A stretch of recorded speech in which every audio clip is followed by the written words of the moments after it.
Now let's start the topic our government. So what is government? आप सभी ने government word तो सुना ही होगा।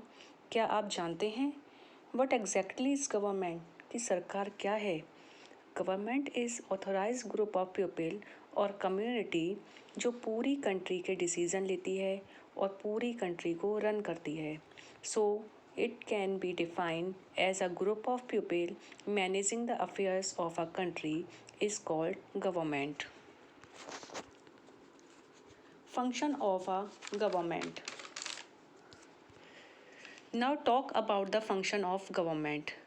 ये देखिए, यहाँ पर जो सारे पॉइंट दिए हुए हैं ये सभी पॉइंट गवर्नमेंट के फंक्शन को शो कर रहे हैं।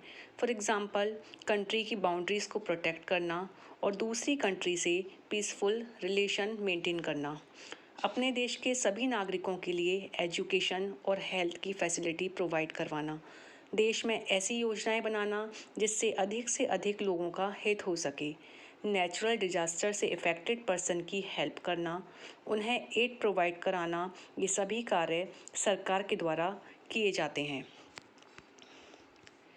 Now we talk about level of government. Indian government के 3 लेवल्स यहाँ पर बताए गए हैं।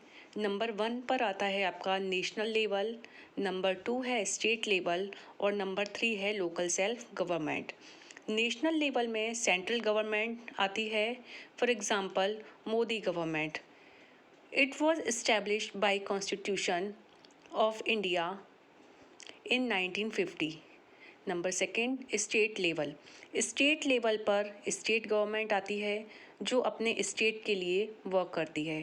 फॉर एग्ज़ाम्पल, हम उत्तर प्रदेश में रहते हैं और यहाँ पर जो गवर्नमेंट है वो योगी आदित्यनाथ की है। Number 3 local self government. Local self government cities, town and villages में वर्क करती है। चलिए अब हम बात करते हैं the 3 organ of the government. यहाँ पर 3 ऑर्गन्स बताए गए हैं गवर्नमेंट के। Number 1 legislature, number 2 executive and number 3 judiciary. What is legislature? Legislature means व्यवस्थापिका. The Parliament of India is the supreme legislature body of Republic of India.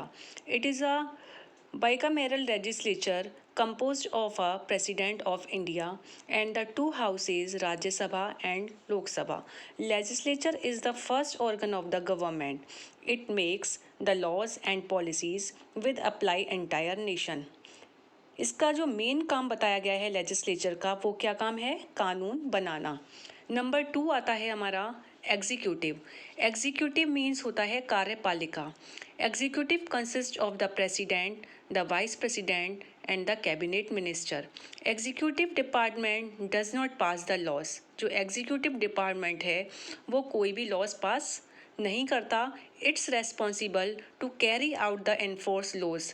जितने भी laws बनाए गए हैं उन सभी को एनफोर्स, कानून को लागू करना, इम्प्लीमेंट कराना, ये काम है इसका एग्जीक्यूटिव का। उन्हें इम्प्लीमेंट कराना, जो कानून लेजिस्लेचर के द्वारा बनाए गए हैं उनको इम्प्लीमेंट कराना एग्जीक्यूटिव का काम है। नंबर 3 आता है हमारा judiciary. Judiciary make sure the laws are obeyed. The supreme court of India is the final judicial authority in India.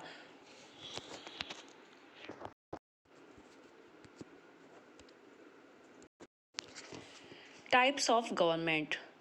There are 3 types of government. Number 1 monarchy, number 2 dictatorship and number 3 democracy. Number 1 monarchy.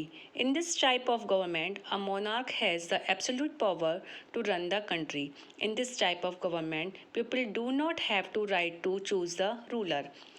ये ऐसे देश में होती है monarchy जहाँ पर शासन जो होता है वो या तो किसी किंग के द्वारा या किसी क्वीन के द्वारा किया जाता है। सारी जो सुप्रीम पावर होती है वो या तो किसी किंग या किसी क्वीन के पास होती है। For example, queen Elizabeth second in England. Number 2, dictatorship. In this form of government, all the power rests in the hand of one person or a small group of people. इसमें सारी जो supreme power होती है किसी एक person के पास होती है। इस तरह की गवर्नमेंट हमें नॉर्थ कोरिया में देखने को मिलती है। नंबर 3 है आपका democracy. Democracy is the most popular form of government. People participate in political and decision making process without considering their race and colour. Our very own country India has the kind of government. इसमें जितनी भी power है या जो भी authority होती है वो किसी कम्युनिटी या सोसाइटी के मेंबर्स के पास होती है, उसके सिटीज़न के पास होती है, ना कि किसी पर्टिकुलर एक पर्सन के पास। ये सिस्टम इस तरीके से काम करता है कि इसमें जो कम्युनिटी के जितने भी स्टेट्स हैं ये अपने सिटीज़न को रिप्रेजेंटेटिव चुनते हैं और ये रिप्रेजेंटेटिव पूरी कम्युनिटी को रिप्रेजेंट करते हैं और जो भी डिसीजन मेकिंग की पावर होती है वो किसी स्पेसिफिक रिप्रेजेंटेटिव के पास होती है। आगे हम बात करते हैं यूनिवर्सल सफरेज के बारे में। Universal adult franchise means right to vote. In India, we have universal adult franchise, which means all adult citizens have right to vote. Universal adult franchise में every adult को जो कि 18 साल का है उसे वोट देने का अधिकार प्राप्त है।